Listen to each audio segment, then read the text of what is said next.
అదే RTV app వార్తల్ని క్షణాల్లో చదివే అవకాశం ఉంటుంది. ఒక న్యూస్ పేపర్, ఒక టెలివిజన్ ఛానల్ మీ చేతుల్లో ఎప్పుడూ ఉంటాయి. సార్వత్రిక ఎన్నికలు 13వ తారీఖున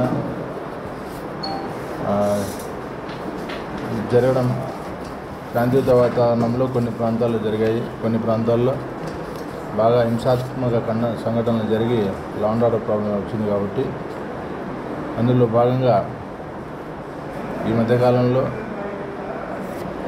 ప్రీపోల్కి ముందు అంటే పోలింగ్కి ముందు జరిగిన సంఘటనలు కానీ, పోలింగ్ రోజు జరిగిన సంఘటనలు కానీ, పోలింగ్ తర్వాత కూడా కంటిన్యూగా జరుగుతున్నటువంటి సంఘటనలను దృష్టిలో పెట్టుకొని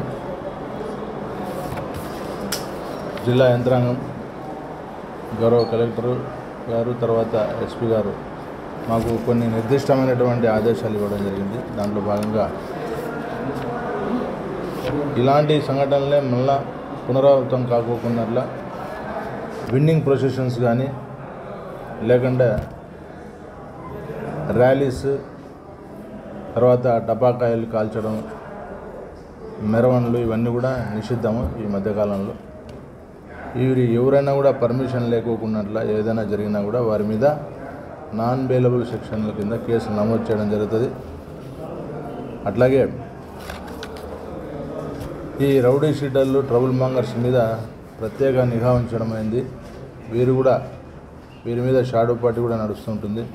వీరు ప్రతి ఒక్క కదలికలను పసిగట్టి ఏదైనా వైలెంట్ యాక్ట్స్ ఏమైనా చేస్తే కన్నా వారి మీద ఖచ్చితంగా నాన్ బెయిలబుల్ సెక్షన్లతో చర్యలు తీసుకోవడం జరుగుతుంది. రిపీటెడ్గా చేసిన వాళ్ళు ఎవరైతే ఉంటారో క్రైమ్లో వారికి పీడీ యాక్ట్ ప్రపోజల్స్ కానీ, లేదంటే ఎక్స్టర్న్మెంట్, జిల్లా బహిష్కరణ కూడా జరిగేటువంటి పరిస్థితి ఉంది. సో ఇవన్నీ దృష్టిలో పెట్టుకోండి. అందరికీ కూడా నేను ఈ మీడియా పరంగా మా పోలీస్ వారి నుంచి కొన్ని సూచనలు కావచ్చు, హెచ్చరికలు కావచ్చు, దయచేసి వీటినన్నీ గుర్తుపెట్టుకుని లా అండ్ ఆర్డర్ని మెయింటైన్ చేయాల్సినటువంటి మా బాధ్యతలో భాగంగా అటువైపు ఎవరైతే ఉన్నారో వాళ్ళందరూ కూడా అన్ని పార్టీల వారికి కూడాను పబ్లిక్ పీస్, ట్రాంక్విలిటీ మెయింటైన్ చేసినగా పోలీసులు సహకరించాలని మీ అందరికీ ఈ మీడియా ద్వారా విన్నవించుకుంటున్నాను. Thank you.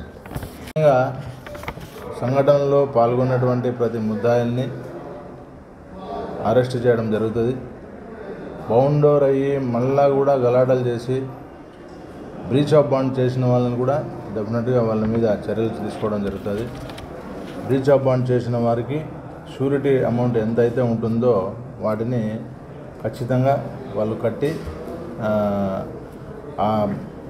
ఆ నిబంధనలు ఖచ్చితంగా పాటించాలి. అదర్వైజ్ వారెంట్ ఎగ్జిక్యూట్ అవుతుంది, వాళ్ళు రిమాండ్ పోయేటువంటి పరిస్థితి ఉంటుంది. కాబట్టి అది కూడా దృష్టి పెట్టి మరిన్ని వీడియోస్ కోసం ఛానల్ ని సబ్స్క్రైబ్ చేయండి. లేటెస్ట్ అప్డేట్స్ కోసం వాట్సాప్ ఛానల్ ని ఫాలో చేయండి. అండ్ లింక్ డిస్క్రిప్షన్ లో ఉంది.